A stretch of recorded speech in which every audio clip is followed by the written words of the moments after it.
Et c'est après la crucifixion que Marie-Madeleine arriva en France avec le réceptacle contenant le sang du Christ. S'agissait-il de sa descendance, du sang des rois d'Israël? Nous devons maintenant nous demander si Marie-Madeleine elle-même n'était pas tout simplement le réceptacle du sang du Christ. En d'autres termes, ses entrailles, le Graal, auraient-elles renfermé la progéniture du Christ? Marie-Madeleine aurait-elle été la femme de Jésus? Alors on dit, mais c'est le mariage de qui? Parce que c'est jamais précisé. Aux noces de Cana, Jésus-Christ fait son premier miracle, parce qu'en plus c'est le premier miracle. Mais le mariage de qui? Ça n'a pas d'importance, parce que c'est symbolique, etc. Est-ce que le mariage sera le sien? Ah, voilà, on a dit, il se marie avec Marie-Madeleine, même si c'est un mariage initiatique, ésotérique, machin chose, c'est pas un mariage réel. Selon les deux thèses, c'est un mariage symbolique. On passe une alliance entre deux esprits initiés et supérieurs. Nous, c'est un mariage réel avec le corps, et il y a une descendance. Donc vous avez les deux dans les thèses, selon les uns les autres, à coup d'arguments, à coup de machin chose. Parce que là, quand vous avez ça, le Christ n'est plus le Christ. Et c'est plus Dieu. Si cette idée peut nous sembler odieuse, elle faisait peut-être partie des croyances de certains de nos ancêtres. Parmi les premières formes du christianisme, certaines, comme l'arianisme, considéraient Jésus comme un homme, non comme un dieu. Et les Wisigoths, à qui saint Dagobert était apparenté par les liens du mariage, étaient des Ariens. L'idée de Jésus en tant qu'homme et père ne leur aurait peut-être pas semblé très choquante, contrairement à nous qui sommes si profondément influencés par la foi dans laquelle nous avons été élevés.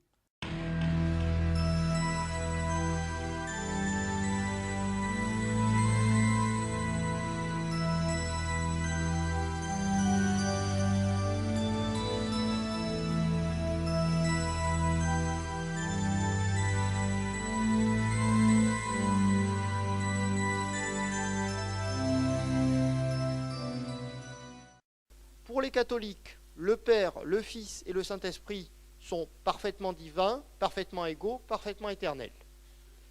Pour les Ariens, c'est-à-dire pour les disciples du prêtre d'Alexandrie Arius, seul le Père est pleinement Dieu, le Fils et le Saint-Esprit ne sont que des créatures.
Ce qui est évident, c'est que les Goths ont besoin de retrouver un accord avec l'Empire romain.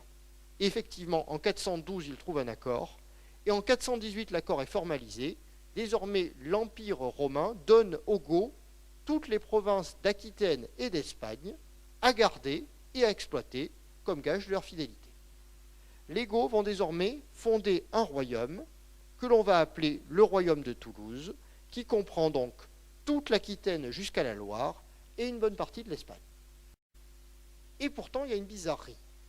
Alors que tous les Romains sont catholiques depuis 380, les Wisigoths restent hérétiques. Ils restent homéens, on va dire ariens, puisque les catholiques traitent les homéens d'ariens. Les cathares soutenaient que Dieu n'était pas le créateur tout-puissant de chaque élément sur Terre.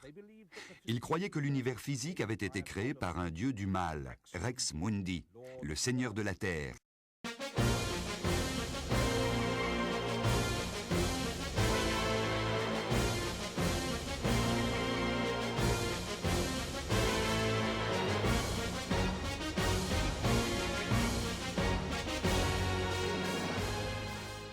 Aujourd'hui, On considère en général l'alchimie comme la croyance étrange selon laquelle il était possible de changer le métal en or. Cependant, ce que l'alchimiste cherchait véritablement, c'était un moyen de transformer la vile nature humaine en un esprit pur.